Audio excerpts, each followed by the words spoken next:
How's it going, people? Welcome to United View and welcome back to the Tactical View. Now, it is of course the international break, so there's no game to break down, and instead we have got a special episode today focusing on one of the biggest talking points from United's season so far, and that is of course what the hell is going on in the Manchester United midfield, and in particular, what is going on with Casemiro.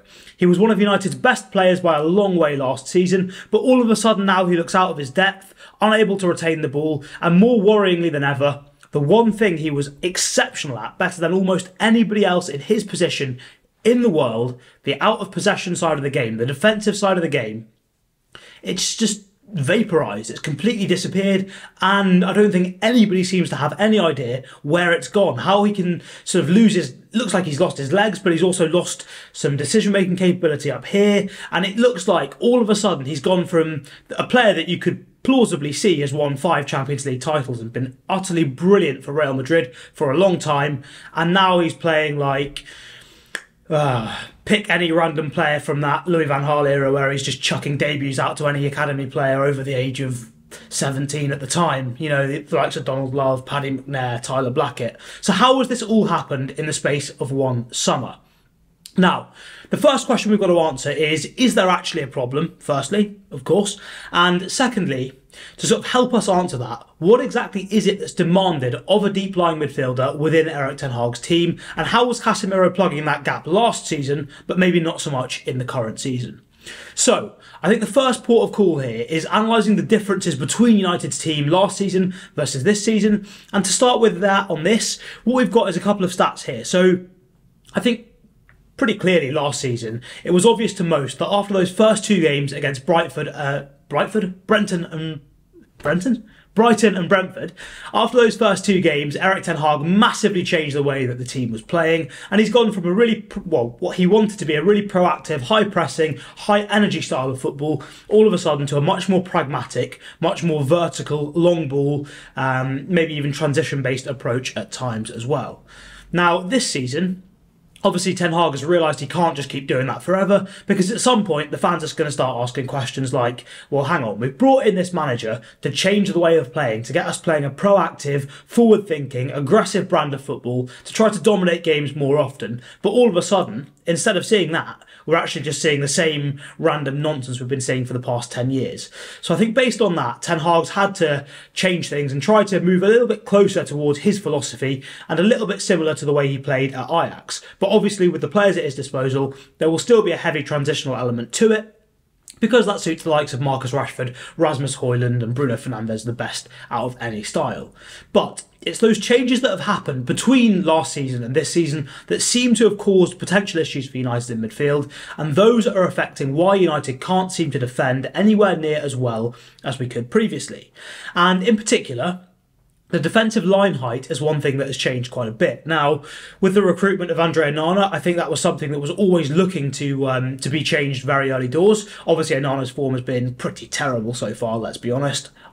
That's all I'll say on it for this video, because I don't want to get dragged into another one of these messy comment sections. Don't worry, I've seen all your messages, all the abuse from random people about, oh, we want De Gea back. He's still unemployed for a reason, let's not forget that. But anyway, that's not the point. Defensive line height for last season for United was about 43 metres, 42.9 metres, and that's gone up now this season to 46.3 metres. So it's gone up by about 3 metres there, and that may not seem like a massive amount, but that's a pretty decent chunk of improvement in just a summer period. And what that means is that when you're playing that much higher, there's a lot more space to defend in behind. And when you then add to that United's particular pressing approach, which I think there are clear flaws with at the moment, which is partly personnel, partly from the manager himself, when you add the pressing approach to a higher defensive line and being a little bit more aggressive out of possession, what that leads to is certain players having to cover a lot more distance and needing to do it quickly. And when you're putting players in those situations, the important things are, firstly, the athletic qualities. Are they physical enough to get around the pitch and actually cover that distance? And secondly, decision-making. And the eagle-eyed among you will have spotted that those are the 2 main qualities that people have been spotting about Casemiro not being quite as sharp this season. Apparently I can't speak now either, so I've clearly got the Casemiro virus or whatever it is that's caused his performance to drop off a cliff. Now, the second stat that I want to highlight here is something that, in fairness, has not had a great rep on social media lately, and that is the field tilt. So, for United, it was 54% last season versus 59 or 58.8% this season. And what that means is that United are camped in the final third or playing passes within the final third much more this season than we were last season. And again, on top of the defensive line height stuff, that sort of all feeds into a narrative of if we're having the ball higher and we're defending higher out of possession, there's going to be more space to recover or to cover when our press gets broken. So that is the sort of the picture of which to start this analysis, in that we're playing a slightly more proactive, slightly more aggressive style of football here, and that is meaning that there is more space to cover and it's placing higher demands on the players, particularly the midfielders, in terms of how we deal with that. So, in terms of specifics then, in terms of the approach itself, if we look across at the board here, what you will see is, if it will let me do some drawing, yep. So, obviously, if you can spot what team this is in the blue, drop your comments in the chat down below, and maybe there'll be a prize for the winner, maybe there won't be, who knows. Spoiler, it's a team we played fairly recently. Now, the point is, in terms of our pressing approach, this is something that you will have heard highlighted on the Tactical View over the past year or so many, many times. And in terms of the foundation of this pressing approach, United tend to go for a 3v3 in this sort of area of the pitch. So we've highlighted this area here, and what you tend to see is the goalkeeper and the two centre-backs almost opposed by the striker and United's two wingers. And the idea here is that if the opposition try and play out short, it's typically going to go from the keeper, normally first, into one of the centre-backs. And so by having our sort of wingers opposite the centre-backs, we can try and stop any progression centrally, and we give ourselves a good chance of turning the ball over. Now, the issue that United have had at times is that because of this approach with the wingers being really narrow, particularly when the ball gets tucked into one side, so let's say it goes into the left centre-back here for this unspecified team that we've got, what will then happen is Højlund will then curve his run round to get out to the centre-back. At this moment, once Højlund's sort of blocked the switch from going back across, Rashford might come inside a little bit there, and you might move that ball out to the full-back there, in which case our winger will go across.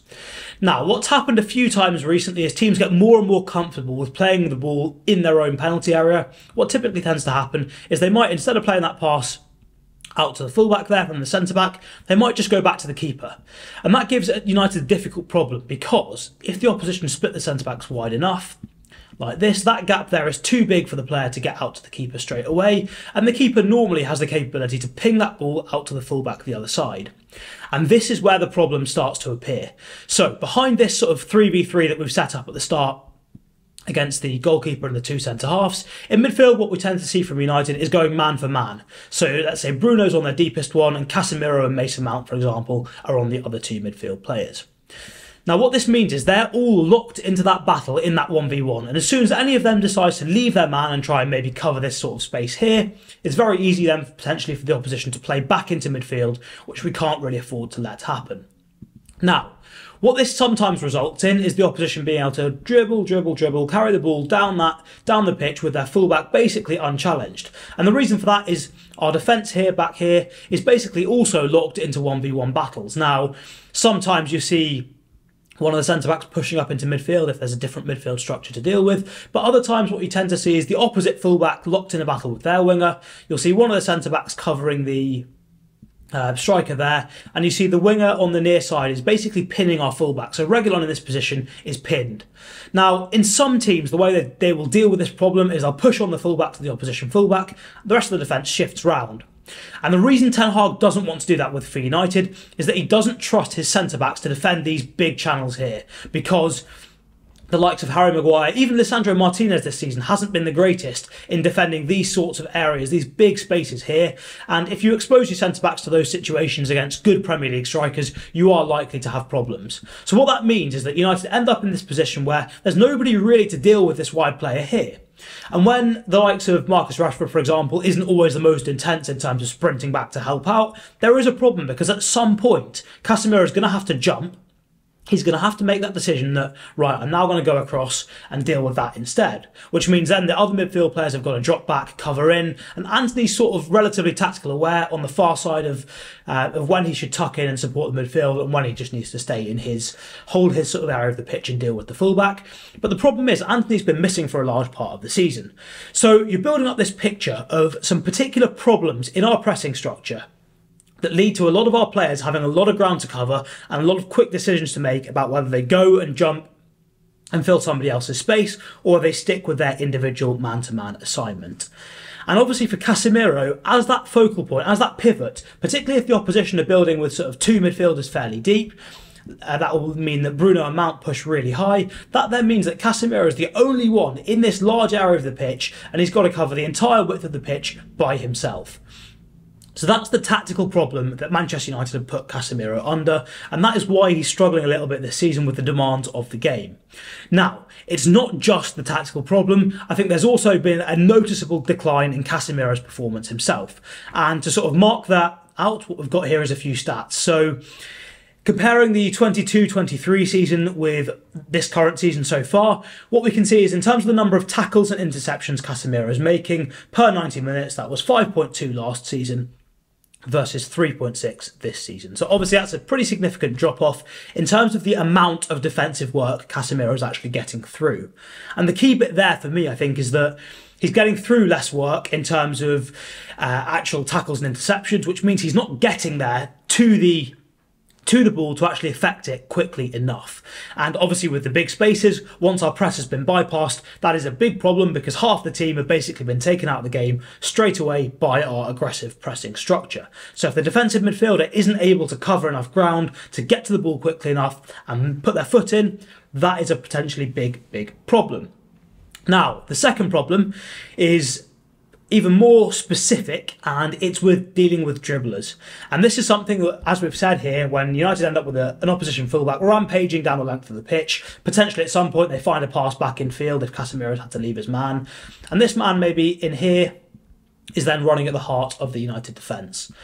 The problem now is that against dribblers, Casemiro is doing even less sort of successful actions than he was last season. His duel percentage is way down, and specifically in terms of the amount of challenges he's attempting against dribblers, that's gone down from 3.9 to 3.75 per 90, and his success rate has gone down by almost 10% from 52% to 44%.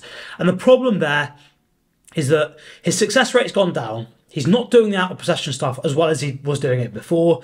And because he's so exposed by the tactics, that's an even bigger issue than it needed to be anyway. So what you've got layered on top of each other is a mixture of a tactical problem on top of a performance problem with Casemiro not being quite up to the standard he's been at in previous years. So that begs the question for United. What exactly is it that's required of this number 6, and who could possibly do that job better? How do United go about solving this problem? Well, reality is, so far, we've only talked about a small portion of the problem. We've talked about the out-of-possession stuff, and we all know that Casemiro's strength is the out-of-possession stuff in theory. It's not the stuff he does on the ball. Thankfully, in terms of addressing the on-ball stuff, Sofiane Amrabat's been brought in, and we've seen already he can be a marked improvement on Casemiro in terms of ball retention, in terms of circulating from side to side. High pass completion is key. Casemiro is currently sitting on 78% pass completion over the past 365 days. And the reality is, for United to build going forward with a team that can play out from the back, play through the thirds, dominate games, the more vertical United are, the more space we end up conceding in transition. And again, the more that Casemiro will have to run. So it's almost like every area of the game, whether it's the team as a whole tactically, whether it's Casemiro's individual performance and his sort of play style, but it's all coming together to expose the decline that Casemiro's had individually now. So in terms of fixing this, I think the out-of-possession stuff is a relatively obvious fix in terms of get somebody in this holding midfield role for Manchester United that's much more physical, much more capable of running around the pitch, getting around and putting the defensive work in, and then also someone that's much more robust in the duel. And this is a problem that's that's played United for many years. Obviously, Ralph Rangnick highlighted many times that United were really weak in physical contact situations. And indeed, I think United's duel percentage is the third worst in the Premier League. Maybe not duel percentage, it was actually the number of challenges lost was the third most in the Premier League, which is very concerning given that United have more possession than the majority of other teams, which means that there's less time out of possession. So the fact that our raw numbers are that high is a big concern, and it's highlighting a problem that's been the case for a long time at United, and one of the reasons why Ten Hag so far has gone for really physical, really aggressive players with the signings he's made. So, in terms of the in-possession stuff, the final thing to really talk about from this video here is that the way Casemiro behaves and sort of plays in possession is that when he's under pressure, he's been doing this for quite a while. There was no new news this season, put it that way, is that when he tends to be under pressure, his response, which sort of makes sense. If he gets a ball from Maguire, let's say, or from Johnny Evans, and there's a man right on him, he'll have a quick scan, and he won't even try and sort of play out of pressure, which makes sense because he's not that good at doing so. He'll just hit a ball straight away on the half turn into the channel behind here. Now, the problem with that this season for United is two things. Number one, as we said at the very start of the video, United are keeping the ball much higher in terms of our field tilt being much better. Number one. And secondly, defensive line height is much higher as well. And with United trying to play much higher, what that means is there's less space in behind, so it's harder for those passes to be successful. But also, what it means is that the more vertical you are, the longer and straighter your passes are from deeper on the pitch, the more distance the whole team has to cover to get up there to where you want to set up that defensive line. So what it means is if Casemiro plays a long ball from this area of the pitch here and he plays it early on, the entire team is forced to sprint up the pitch, and that puts more load than necessary into the players. Whereas, in contrast, if we take someone like Amrabat, who's probably less likely to play that long ball, more likely to just move the ball side to side, that allows the team to work up the pitch at a slower pace. And potentially from the perspective of conserving energy, being able to deal with the most aggressive moments, the really aggressive contact when the transitions appeared and you've got to really get out to a dribbler, got to make sure you get your foot in. That requires a decent amount of energy. So if you've just had 2 or 3 quick sprints in a short space of time, it's harder to then do that. So what United need to be doing is building up shorter, playing through the lines, connecting passes, and basically walking up the pitch, creeping up the pitch a little bit slower, so that at the right moment to either break through the lines and get bodies in the box, or when we've lost the ball to transition and press quickly, the team are ready and conditioned to do it. At the moment, unfortunately for United and unfortunately for Casemiro, the way the team is playing in and out of possession is putting far too much strain on Casemiro in particular, but also the other midfielders. And with the declining performance levels of Casemiro, both in terms of slower decision making up here, in terms of his reading of the game slipping a little bit, but also in terms of his physical qualities declining, it's not looking good for Casemiro right now, and Manchester United require major improvement in this position. It's just a good job that Sofyan Amrabat's been signed and that Kobbie Mainoo is on his way back. We've not talked much about Kobbie Mainoo, maybe that's one for a future video, but for now, let us know what you thought in the comments down below, and we'll see you again very soon on United View. Peace.